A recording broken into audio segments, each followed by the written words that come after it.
I was thinking about a funny story on my way up this morning that I thought I'd share with you. The social history of the Lindenmeier site is one of my favorite things to study. And in 1937, only one of the crew members had his own car. His name was Charles Bohannon. The other boys, and I do refer to them as the boys of Lindenmeier, the other boys called him Bo. Bo was called a real Western toughie. His biographer says that he's really like a real-life Indiana Jones. He would wear a Stetson hat, and his later life, he was a strategist for anti-guerrilla warfare. He survived the Bataan Death March. He wrote the books that the Army used in Vietnam. He's really had a stellar career in the military, but he liked to, when having his picture taken, pull his hat way down low and smoke, so there'd be a puff of smoke in front of his face. And I was emailing his biographer, and I said, gosh, do you have a better picture of Bo? I mean, this is all we've got is this picture with the hat over his face and the puff of smoke. And he's like, no, that's his MO.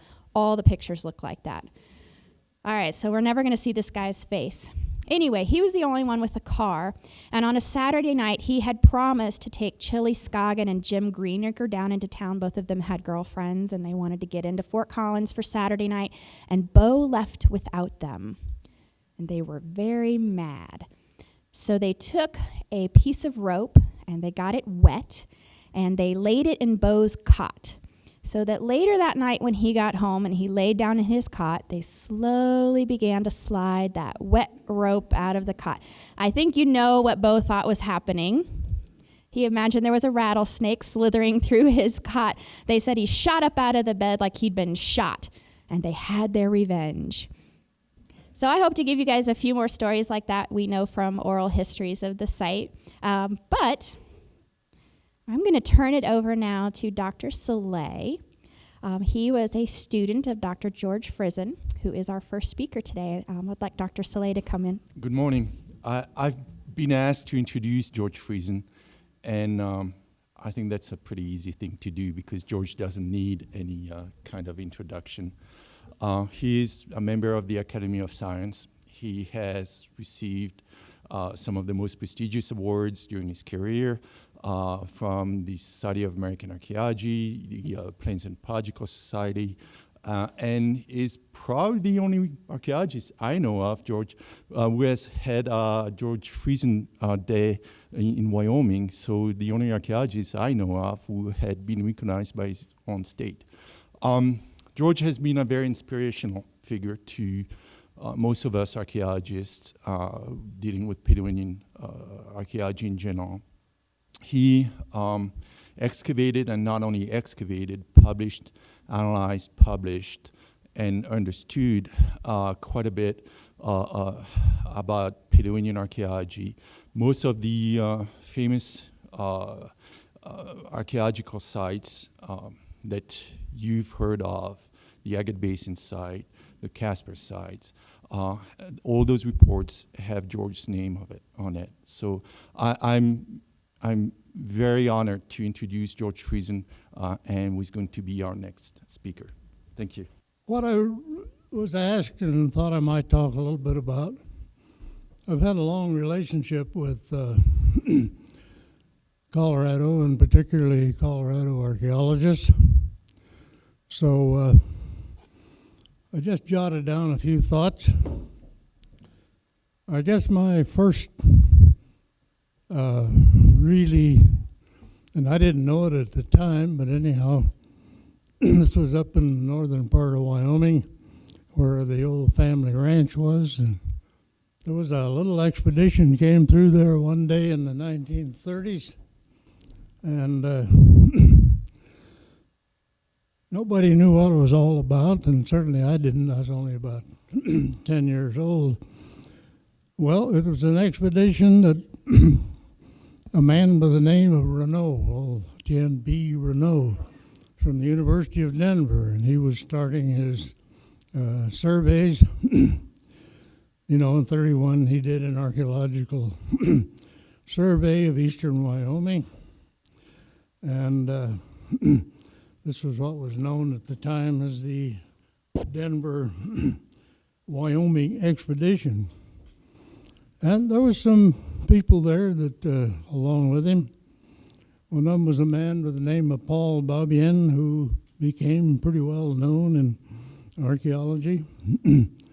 And he was quite well known also in Colorado, down in New Mexico, and even down in Oklahoma. Can you all hear me or not? Good. I hope. There was another person that became just a little bit well known in, well, at least Colorado, Utah, and in archaeology. It was a man by the name of Charlie Steen. And he was classifying all the specimens that Renault was gathering up. And that's really what it was at that time. It was not a very systematic effort. And why should it be? You know, nobody had a real, any kind of knowledge or background in this kind of archaeology at the time. In particular in Wyoming, gosh, that was probably, I've always said that Wyoming was probably the last state to even be able to conceive any value in prehistoric studies. But, well, it's changed a little bit, fortunately. The expedition at first, it centered around, well, just north of us here, up in the Laramie Range, up in that country, that has actually turned out to be a very productive sort of a country. He picked up a lot of different kinds of artifacts, and of course he couldn't have known or had any concept that he would be in the area where, what do you know, there's Hell Gap site, Agate Basin site, and even more recently the Sunrise Mine site, which I think is really going to make a pretty good splash in Paleo-Indian studies. But, you know, we had to start somewhere, and that was the start, and he gathered up quite a bit of interesting stuff. In his notes, Renault mentioned that he visited what is known as the Chicago Mine. Well, the Chicago Mine and the Sunrise Mine up in the Hartville Uplift, pretty close to the town of Hartville, you know, that's one of the largest, probably the largest body of high-quality iron ore west of the Mississippi, and it was also the spot that provided most of the iron ore for the Pueblo CF&I blast furnaces down in Pueblo from 1900 to 1980, and it closed down rather suddenly in 1980. They just couldn't compete with iron ore coming in from other countries. He mentioned he went to the old Chicago mine. Well, you know, if old Renault had just kind of went over the divide about a quarter of a mile, he might have got right into the Sunrise mine, which is the main ore body. And that was a site that has really, well, we'll talk a little bit about Sunrise Mine here later on. It would have been a real coup if he'd have found that, because I'll bet we would have learned a lot more about some of this Paleo-Indian studies if he had stumbled on to what we now call the Powers II Sunrise Mine site.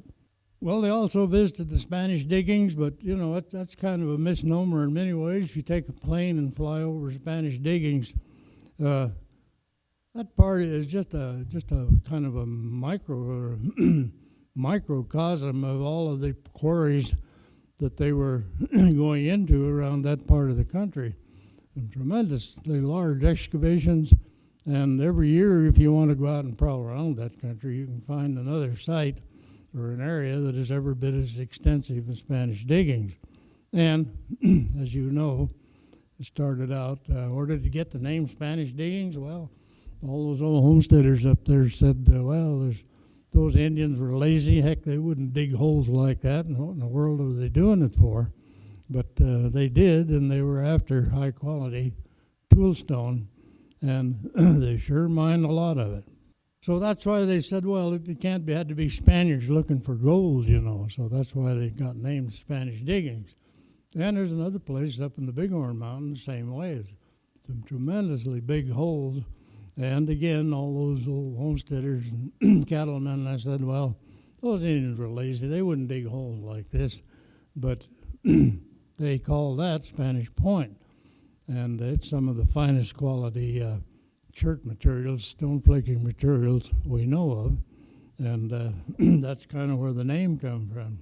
A man by the name, very common name in Colorado prehistory, a man by the name of J.D. Figgins, if you'll remember. He's the one that really got into the mammoths thinking. And he got into the act, and he asked Renaud to advise him on the potential of a site on the Bear Mountains, and that's up there between Cheyenne and Torrington. That's about all I really have on it.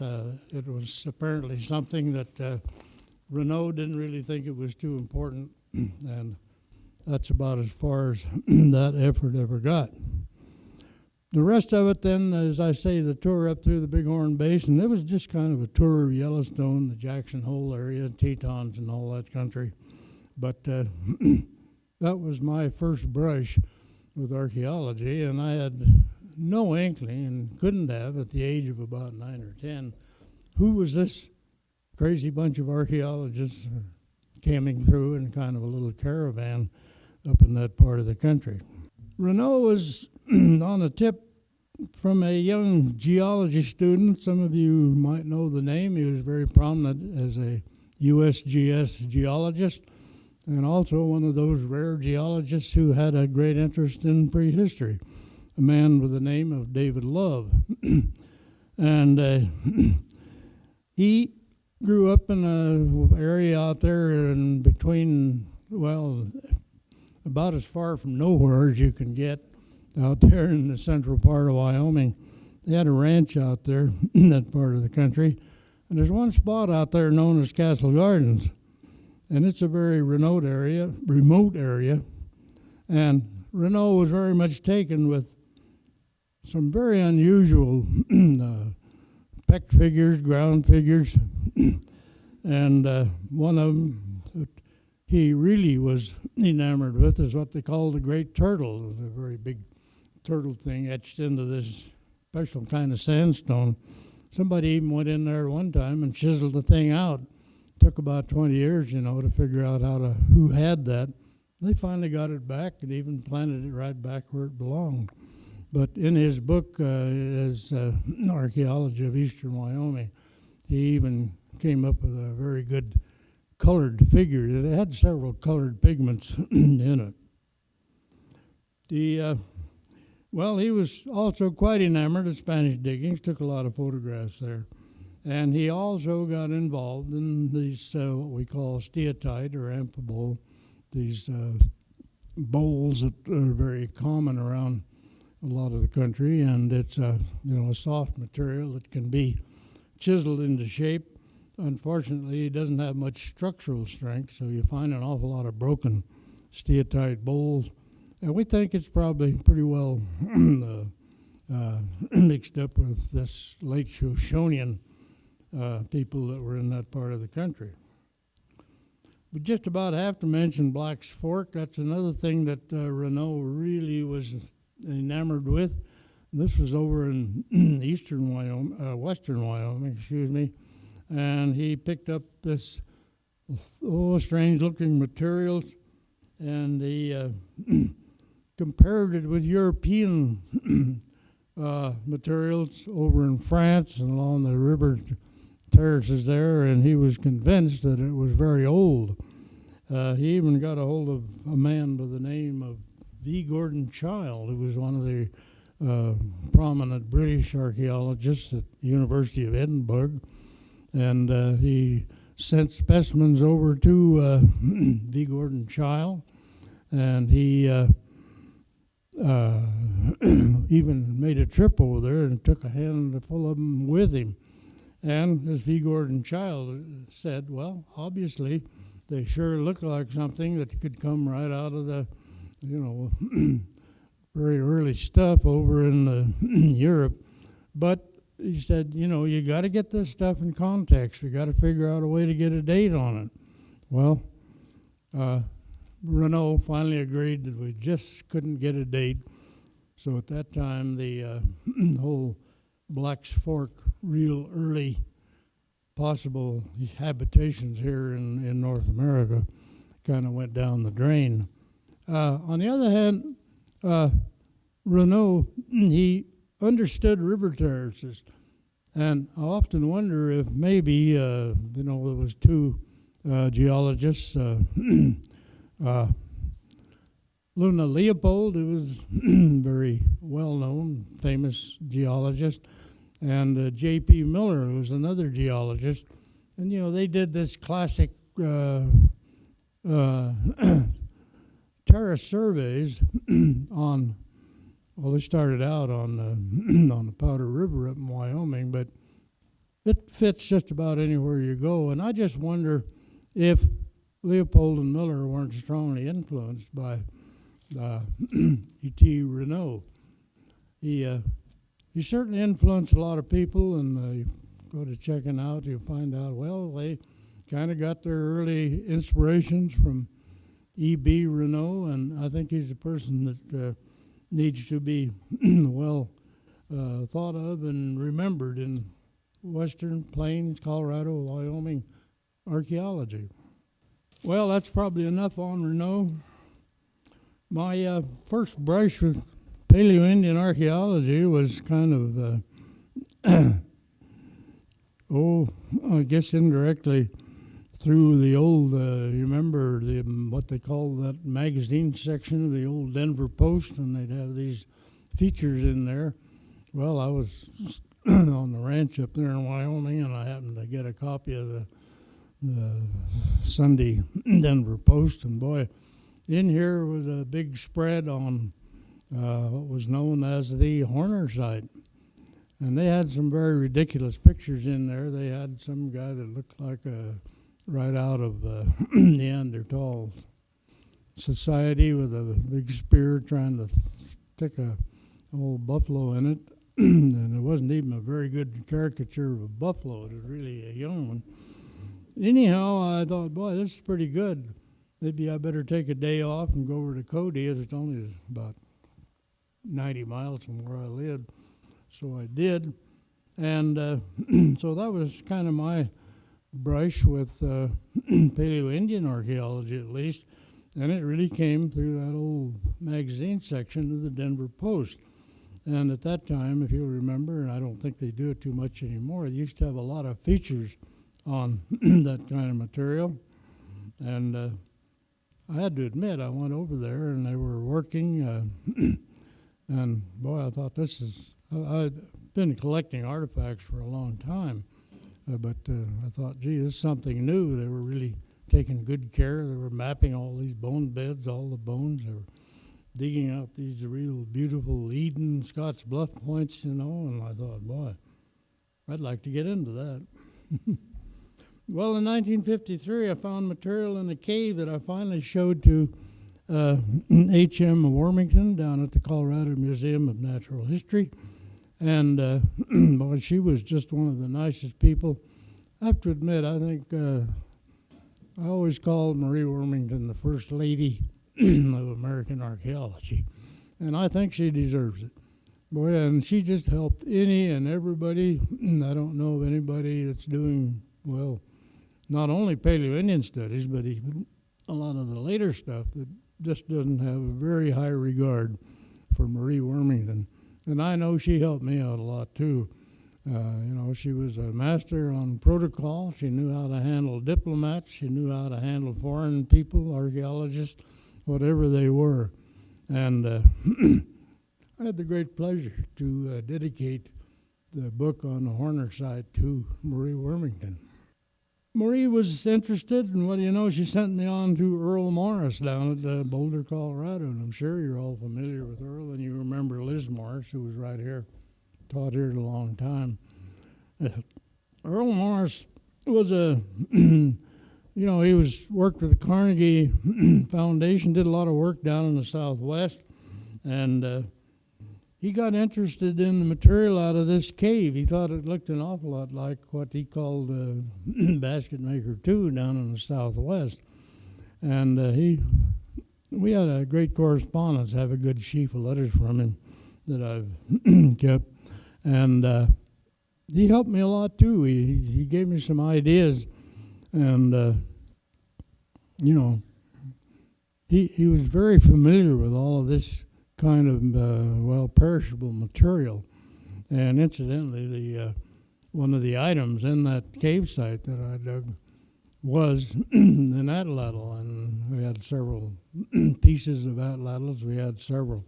Well, even had a couple of mounted foreshafts. And to this day, I don't know of any other atlatl north of New Mexico that is as well preserved. And most of the models that all these people playing around with atlatls these days, they still have to go back to the model of that old one out of Spring Creek Cave. It was a very good one. Well, I know I found that, got that thing, made a couple of pretty good replicas of it. Got pretty good with it. Got to a point where I could even, nail a rabbit now and then, and a prairie dog, and whatever.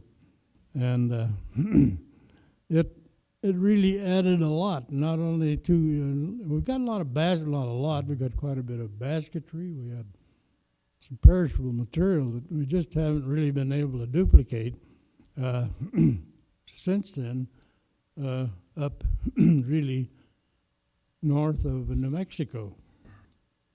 Another thing kind of came out, I make no bones about the fact that I came into the profession as probably as avid a collector as anybody ever was. Finally, an old geologist that I became acquainted with told me that got pretty rough with me. He said, "Look, Sonny," he said, "you collecting all these damned artifacts. He said, if you can't take them and do something with it other than put them in a frame and hang it on the wall," he said, "you're wasting your time. And you better change your ways or just give it up altogether." Well, it's quite a blow to a collector to be treated in this way. I suddenly realized, by golly, he's probably right. And that kind of led me to another thing. You're all familiar, I'm sure, with the Loveland Stone Age Fair. Got started way back by a bunch of collectors down here in Colorado. And in fact, I can't remember his name, but he got a wind of this cave material that I'd gotten, and he said, "Well, come on down to the Stone Age Fair, and we'll put up a little display," and said, "I'd like to give you the first prize." Well, didn't work because they Stone Age Fair always takes place, the last part of September. And when you're in the ranching business, that's about the time you got to finish all the hay and you got to go on the fall beef roundup. So I was never able to go. But I did notice that, by golly, these collectors that were down in this part of the country, they were, pretty well-respected people. Up in there, if you collected something like artifacts, you were just a crazy nut. And boy, here you had a new concept of the idea of collecting artifacts, and it made me feel a lot better. Well, my family actually had quite a few relatives right down here. In fact, I had an aunt that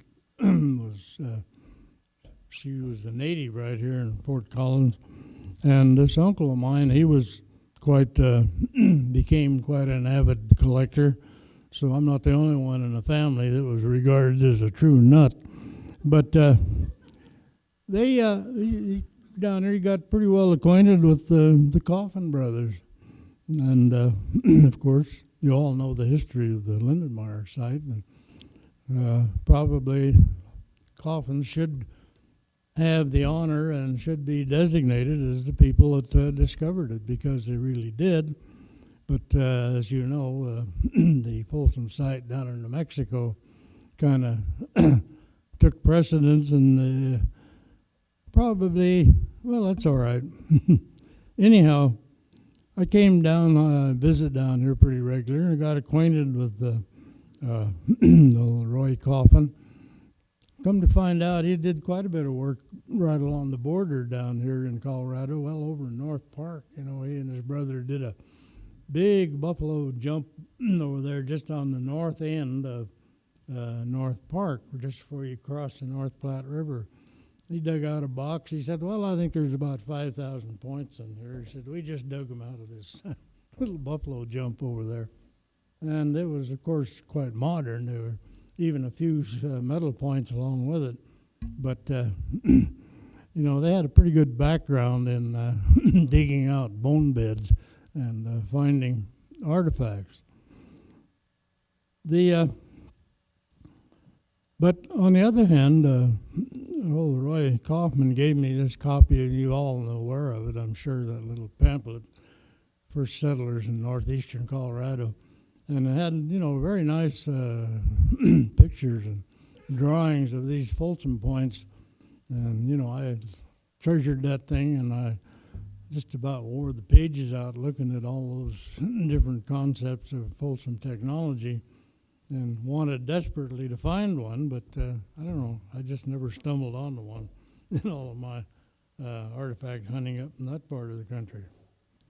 Well, the next person, of course, was Frank H. Roberts, who was the main person, of course, in the excavation at Lindenmeier. I didn't really know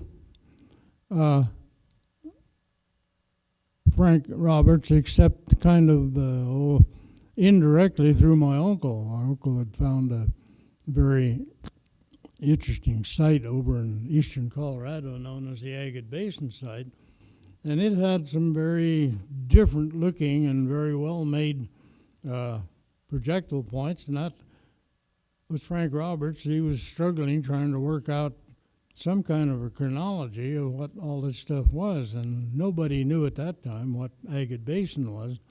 And really, it wasn't until they discovered the Hell Gap site up north of Guernsey, Wyoming, that we finally got this chronology pretty well straightened out. But anyhow, my uncle, and he'd kind of known the Roberts people down here, so he got a hold of Frank Roberts at the Smithsonian, and golly, he came right on out here. That was 1942. And they went up to the Agate Basin site, and if I remember right, I think Frank Roberts' brother was with them and a couple other people, and they excavated a very rich part of that Agate Basin site. Well, back in those days, when you cooperated or did something like that with somebody like my uncle, who was about as avid an artifact collector as you'll ever see, whoever found the points, took them home. And they did get a really incredible collection in a very small area. And my uncle, he had quite a bunch of them. And to his credit and to his son's credit, who just died here in Fort Collins here a few years ago, he gave up that collection of Agate Basin points, and they are all now in our repository up at the University of Wyoming.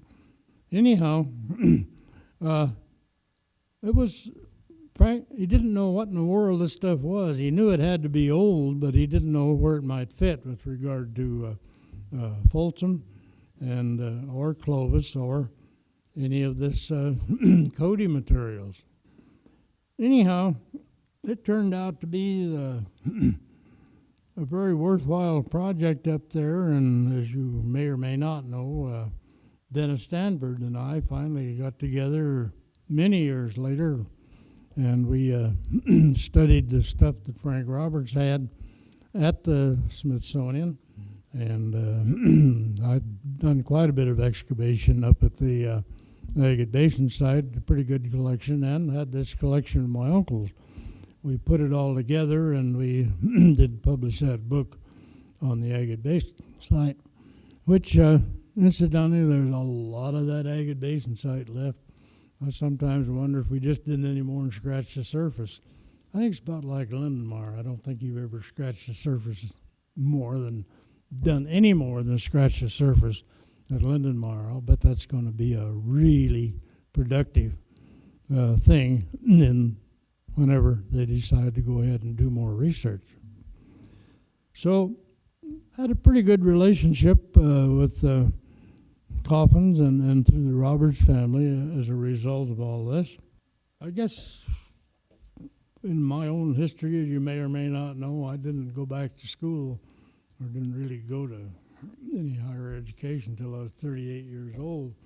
Various things kind of made me get out of the ranching business, so I decided, well, maybe, who knows, maybe I can go back to school and get a degree and do what I'd like to do anyhow. So I did, and my first presentation of a professional paper was at the University of Colorado, and they had the SAA meetings there in 1968, I think it was.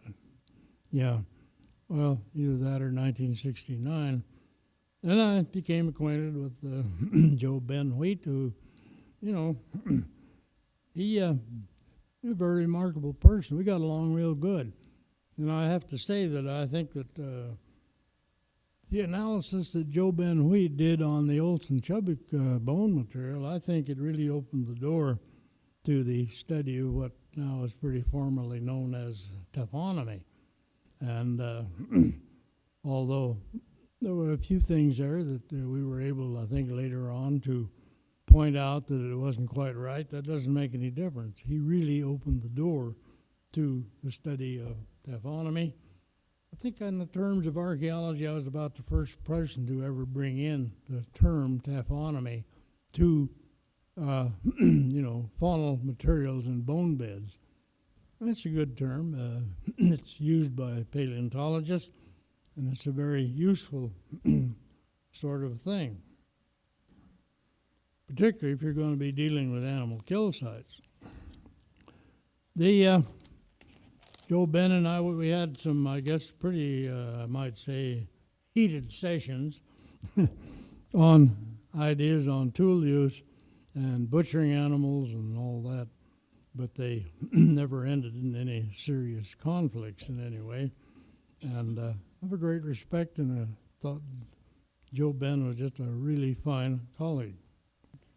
Another thing with regard to Joe Ben, not too many people are aware of it, but at one of the SAA meetings, it came out that Joe Ben's memoir on the Olson-Chubbuck site, which was published by the Society for American Archaeology, had never been reviewed for some strange reason, or at least had not been reviewed in a major journal. The man that you kind of obscure anymore, but he did a lot of work up in Alaska, a man by the name of Fred Hadley West, and he initiated what was known as the Quarterly Review of Archaeology, and I agreed to do a review of it in there. The Quarterly Review of Archaeology didn't survive too long, but on the other hand, I think we got a few good reviews in there, and I'm very happy that I did this review on Olson-Chubbuck. Anybody's interested? Got a copy of it right here. I thought it was a good review. Well, why not? In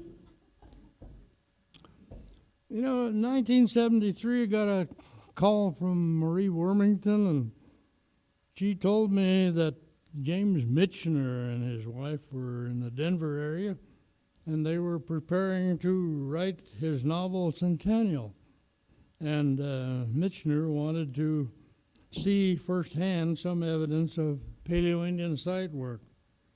Well, at that time, Marie knew at the time that I was working on the Hansen-Folsom site up in northern Wyoming, also the Colby Mammoth Kill up in northern Wyoming. And she wanted to know if she could bring Michener up to see what was going on in terms of excavating a Paleo-Indian site and what we might be looking for. So he did. He got, I think, some pretty good ideas for his introductory chapters in Centennial. The three of us had a real interesting 3 days visiting. Well, we went to Hansen site, we went to Colby site. Colby, as you know, is a big mammoth kill up in northern Wyoming. And we also managed to get over to the Horner site near Cody. And it was a very interesting time. Michener learned of my ranching background, and he started to question me on various aspects of ranching. And I can glean several thoughts from his discussions of the ranching business in Centennial that I am pretty well convinced came directly out of his conversations with me. He did acknowledge the ideas he got on Paleo Indian, but he never did mention any of the others. But I know very well it's just almost word for word for what, some kind of ideas that I gave him. But I had to, I learned at that time too, boy, there's a heck of a lot of difference between writing a site report or writing a book on that you have to support all your data, all of your writings with data. And of course, Michener made no bones about the fact, he's a novelist, made no bones about the fact that Centennial and all his other books were also novels. But boy, he sure had the ability to string words together, and I really envied him for it. Look at his book. I was back with Dennis Stanford when we were at the Smithsonian, and he was working on his book Chesapeake at that time, and he and his wife were living over on the peninsula there, and we visited him there. And there again, he did some pretty good work. He asked a lot of people for background on some of the early stuff in the, in the Chesapeake Bay area. But still, it was a novel, and it was just a lot different writing a novel than trying to write a good, well-documented report that you can point to some pretty good data, and you just don't have to do it when you write a novel, Well, and that was another interesting Colorado connection, really, with a man down at the USGS office here in Denver, man by the name of Irving Friedman. And, he added a lot to Paleo Indian or all kinds of studies, really. He became the leading expert on Obsidian. And, he worked up all this stuff on hydration rinds and dating Obsidian and all that. And I got acquainted with him through a strange way. We met at a meeting up in Yellowstone Park. He was fighting to get the wolves back into Yellowstone Park, and I was fighting to keep the damn things out, I always think of my granddad, boy, nothing he hated worse than wolves, and he had good reason to do it. They killed all his cattle. They killed his cattle and horses. But anyhow, I'm not here to take sides on this wolf thing. It's getting pretty raunchy in all these states, but I don't understand why anybody wants to go shoot a wolf. Just doesn't make much sense at all. Anyhow, Irving did, and we worked together. He worked out a system whereby he could put probes in the ground. He's a very innovative person, and these probes get temperature probes that he'd put in the ground. And he did put these probes in several of the Paleo Indian sites. I don't know, he probably did some down here in Colorado too, but I know he did in Wyoming. We even followed each other over to Easter Island once, and that's just a big obsidian down over there. And he put out a bunch of these probes over there and did quite a bit of work on Easter Island obsidian. He also got up into Kamchatka, and that's a really big obsidian area up there too. But he was a very, very, very careful and very scientific in his work, and he knew what he was doing. And I think his work in Obsidian has been very valuable in helping all of us archaeologists. It's it's all pretty much advanced anymore. They can do very easy studies to determine locations of different obsidian quarries and trace this to sites and all that. So Irv Friedman, I think, deserves a little pat on the back. I think he did a lot for archaeology. I got a call one morning from a person down in Granby, Colorado.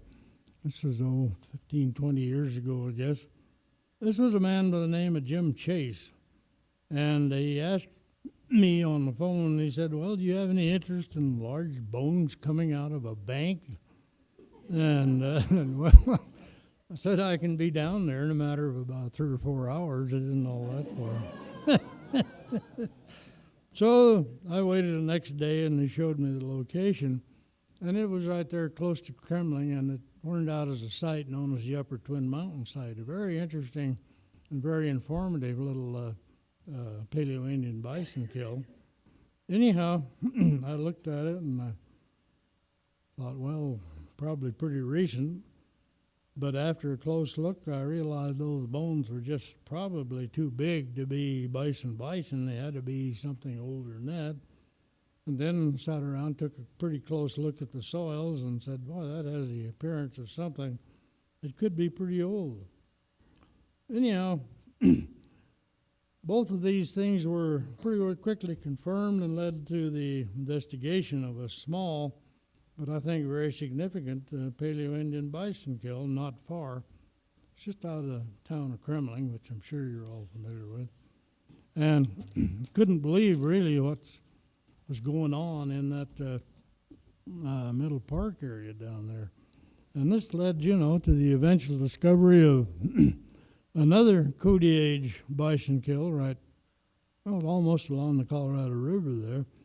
A place known as the Jerry Craig site. He was an outfitter down there, and he kept driving by this place. And over a period of about 10 or 15 years, he had a little half a cigar box full of pretty nice Cody points, and he just wouldn't let anybody know where they were or where they came from.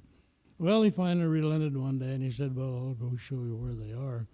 And it is a site that is really begs, it needs more investigation.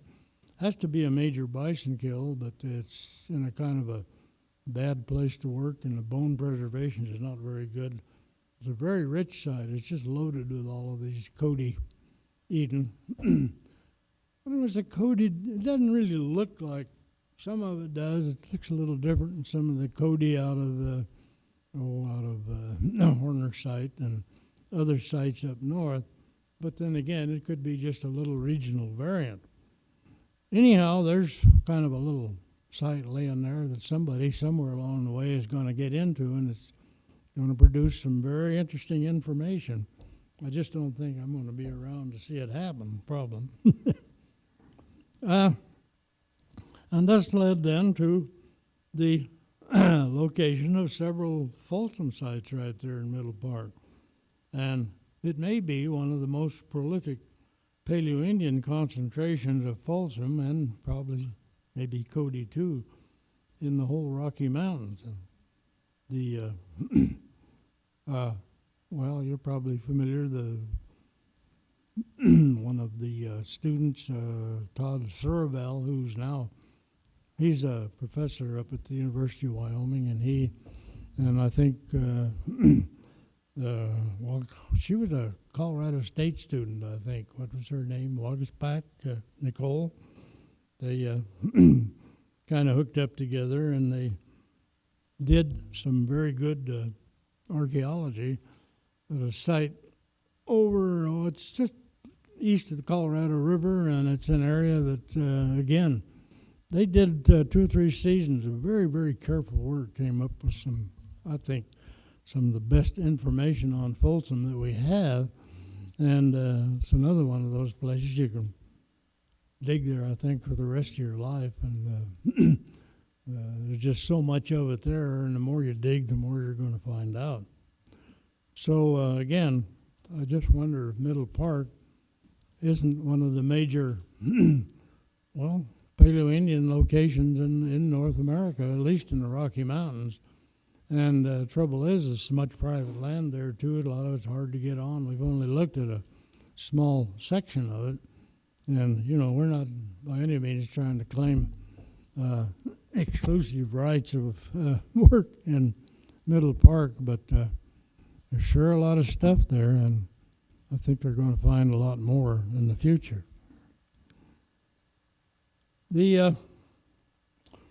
Again, I've, always enjoyed pretty good relationships with Colorado Archaeologists. And some of you probably remember Bonnie Pitblado. Well, she was a University of Arizona student. I was on her PhD committee. And she's a very, very able person. And so she and Robert Brunswick, if you'll remember, asked me to submit a short chapter on Colorado and Wyoming archaeological relationships for her book. Forget the title of the book. I think it was Colorado, Wyoming archaeological relationships. And I gladly accepted it. Much of what I've said here is expressed in the book chapter I put in there. And the book is Frontiers in Colorado Paleo-Indian Archaeology. And of course, Bonnie Pitblotto, she's really moved on, done a lot of good work. Right now, she's really involved in pre-Clovis or Clovis migrations into the New World. Boy, what a hot subject, huh? It don't take long to get a good argument on that one. But that's good. Another person that you might remember him, he got a degree got a master's degree from Colorado University way back, must have been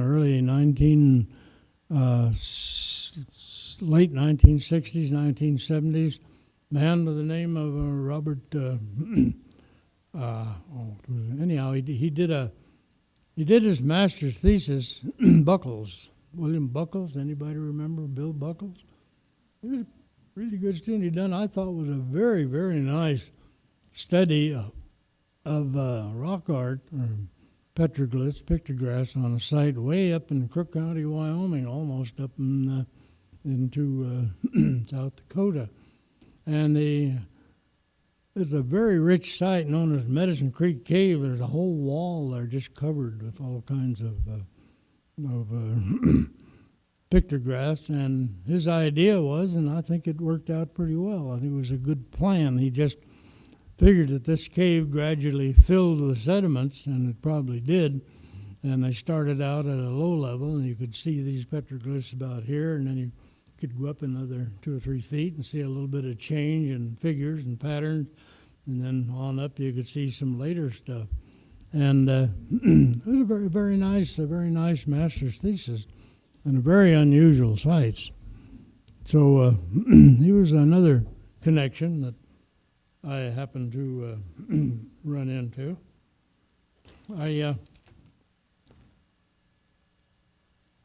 Well, as I said, I never made any bones about the fact that I was an avid collector at one time, and I have to say I've never heard any of the professionals really say that my shortcomings were due to the fact that I was, probably say a lot of it that I don't hear. But anyhow, that was my background, and I still have a very soft spot in my heart. That old Stone Age fair, I think they're doing some good things. They bring collectors together. They show their stuff. They frown, of course, on selling artifacts, but and they, I've been a speaker there several times. Dennis has been a speaker, Peggy, they've been speakers down at the Stone Age Fair. And they try to get people in there that they think people will be interested in, even the general public, which is good. And, the Stone Age Fair even supports a little bit of research. They got a little bit of research fund that they even help us out, I think, here and also up at the University of Wyoming. So, again, I think it's a good thing.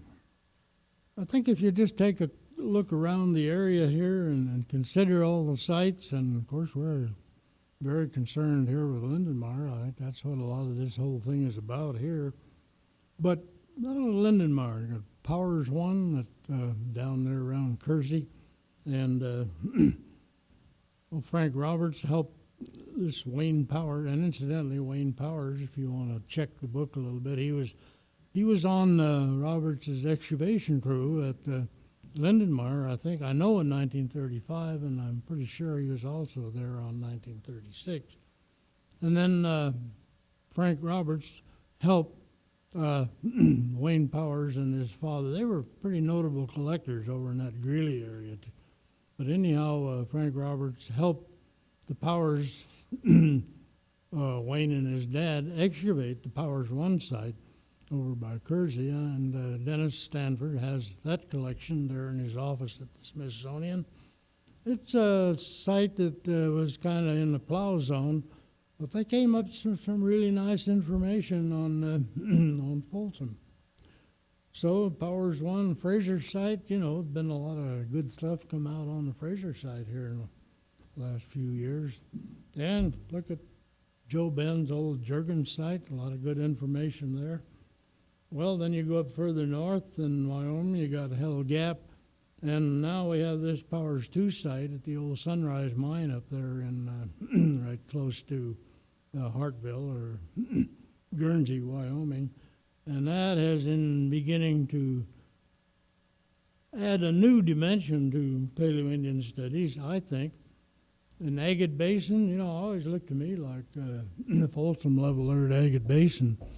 Take what came out of there and you compare that with what they got out of Lindenmeier, and you think, golly, those people at Agate Basin just either moved down to Lindenmeier or else maybe the Lindenmeier moved up to Agate Basin. They just look an awful lot alike.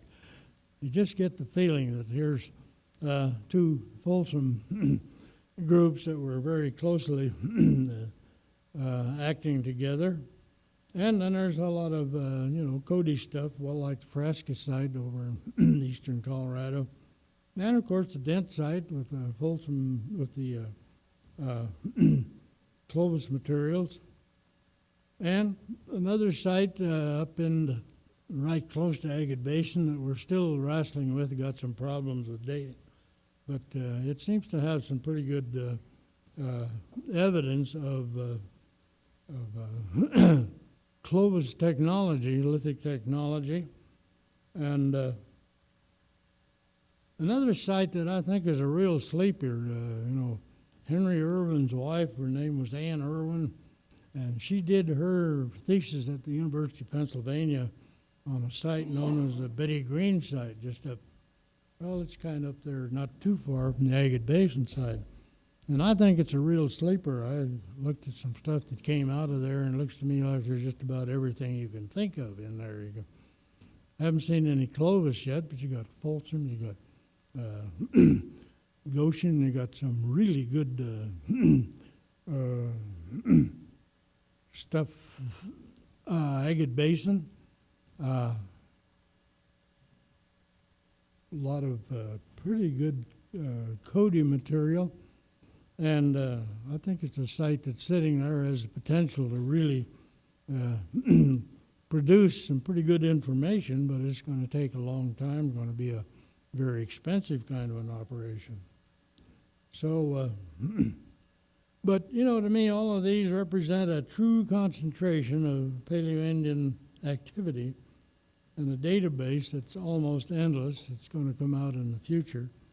And it's fun. You get to connecting some of these dots together, and you realize what a great place this is here in Colorado and northern Colorado and southern and eastern Wyoming to do Paleo-Indian archaeology. A lot of people say, well, why in the world did you ever stay around a miserable spot like Laramie, Wyoming? You know what my answer says? Well, look at here. We got the 6 of the best Paleo-Indian sites anywhere. And, you just can't beat it. Well, another comment, too. Marie Wormington called me one day quite a few years ago, and she said, I got a young man here that you might be interested in knowing. He said, I'll send him up. Well, it turned out to be Bruce Bradley, and I'm sure everybody here must know who Bruce Bradley is. I think he's really he's a very good flint knapper. I won't say he's the best, but he's pretty darn good at it. And he came up to the University of Wyoming there, gave a program, and I think everybody was pretty impressed. And then I took him down to, I think Dennis was working, I don't know whether it was the Jones Miller site down in Colorado. It might have been Dutton Selby. But anyhow, took Bruce down there, and he was able to demonstrate to that crew down there just what you might want to be able to learn, from a good lithic technologist. And of course, in the last few years, Bruce has gone far beyond anything like that, but I don't know, he's pretty darn good. And there are plenty of good flint knappers these days, but he sure, I think he taught me a lot. I learned a lot from him and enjoyed the I know one thing at Bruce, he got pretty darn good at replications of Solutrean points, and this was before all of this, the cross-Atlantic ice stuff came out. But anyhow, he had, and I think he still has it, he worked on a really nice Solutrean point. I know it's about 9 or 10 inches long. And there's one more flake that he would like to take off of it. But he's just almost convinced that if he takes that flake off, that somehow it's going to cause end shock and it's going to split it. So the last I knew, he had that thing in the sitting there for about 10 or 15 years, and I don't know whether he ever took that last flake off or not.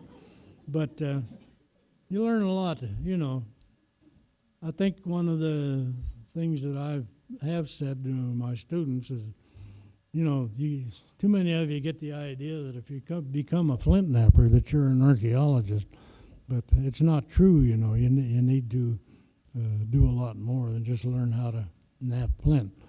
But on the other hand, you learn a lot from it. Another comment, and this kind of comes out of, I'll make this the last. I'm sure you've heard about all you want to from me. But we've mentioned this Sunrise mine site up there, and one comment, since Frank Roberts really worked with Wayne Powers, and it was, as I say, he was on the crew at the Lindenmeier site, and also Frank got together with Frank and with Wayne and his dad, and they excavated the, it's all written. I've got the book Roberts put out on it. He went down and helped those two excavate that Powers 1 site down at Kernsey, which turned out a very valuable Folsom collection. And I just don't understand why Powers, he went up to Sunrise, took a job up there as a coach in 1939, and then he was drafted soon after, and he was sent to the Washington, D.C. area, to the Pentagon, where he served his military service in World War II. And then, it was 80 or 81 when he brought this collection of Paleo-Indian points into the Smithsonian and dumped them out on Dennis Stanford's desk. And, it was just something, it was a real eye-opener. Golly, here's a whole 40 items, from everything from Clovis right on down to Angostura, Frederick. And, I asked him, well, where in the world did this stuff come from? Well, he said it came along the railroad between the Sunrise Mine and the town of Hartville, which is about a mile. Well, Dennis and I, we walked that thing a couple of times, and we couldn't come up with anything. And then in 1986, Powers came back to a school reunion at the town of Guernsey, grabbed his pick and shovel, and headed out for his old collecting ground. What do you know, when he got there, here the whole thing was just about to be destroyed by abandoned mine land excavation teams. Another day, and that thing would have been history, would have been gone, all leveled out. And so Powers immediately got on the telephone to Dennis, said, what in the world are we going to do? Well, Dennis got on the phone, and I happened to be in my office, and I called state officials. I made a couple calls even to Washington, D.C. on that one. I said, this is something we have to save. And Powers, then I talked with him a while. He showed me right where he had dug into this bank and got his collection. So, and we know he was digging there because real nice clovis point there about that long that he smacked right in the middle with his Pulaski.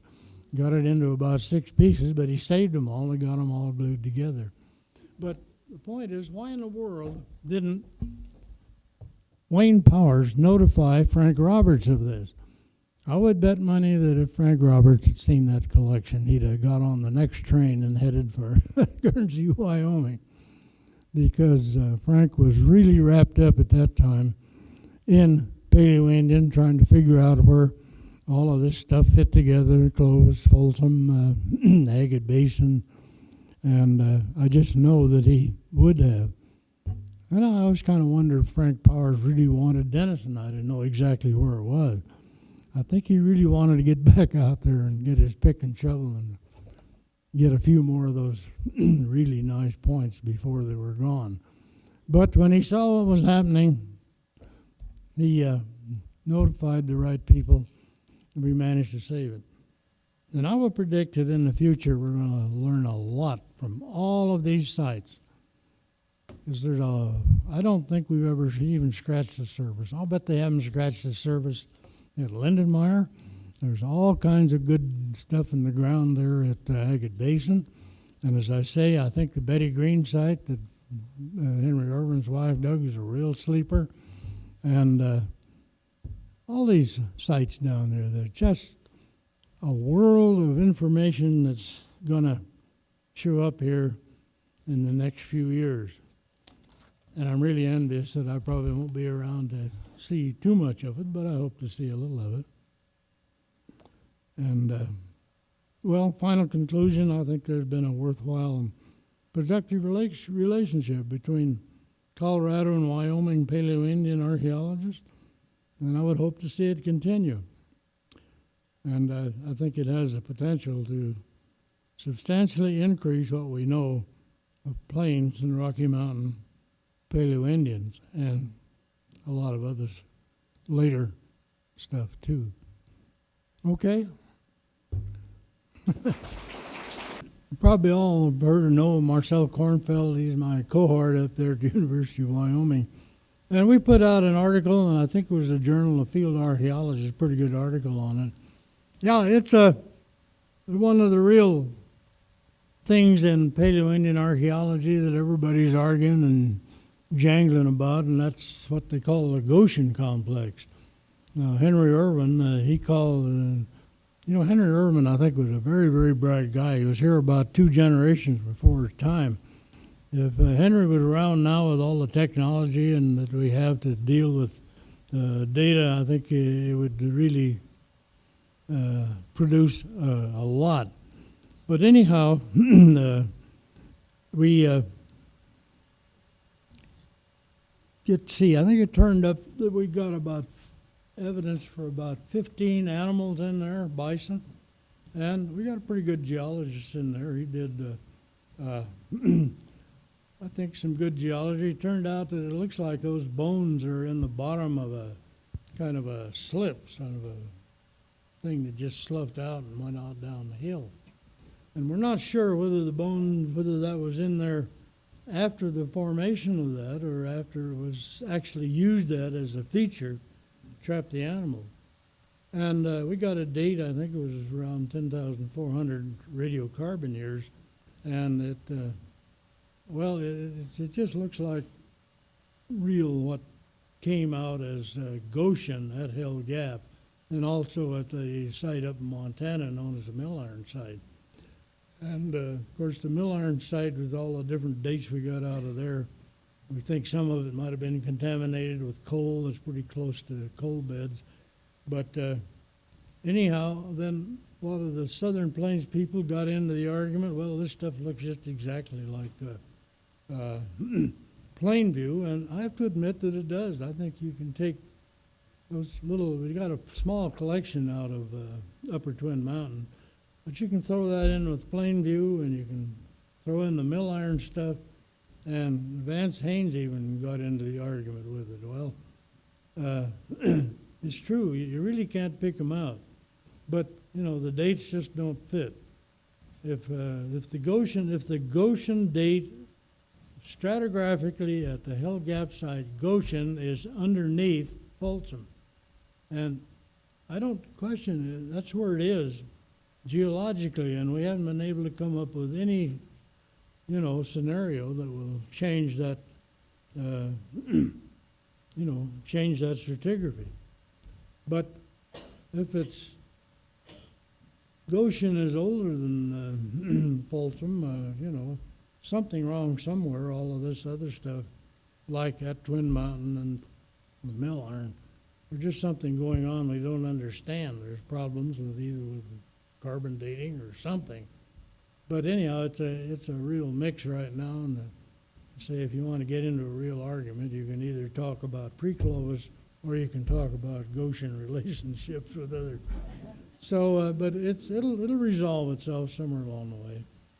But it's really fun, everything's never straightforward. You just have to get into these kinds of things. We're just dealing with such a small percentage of the database.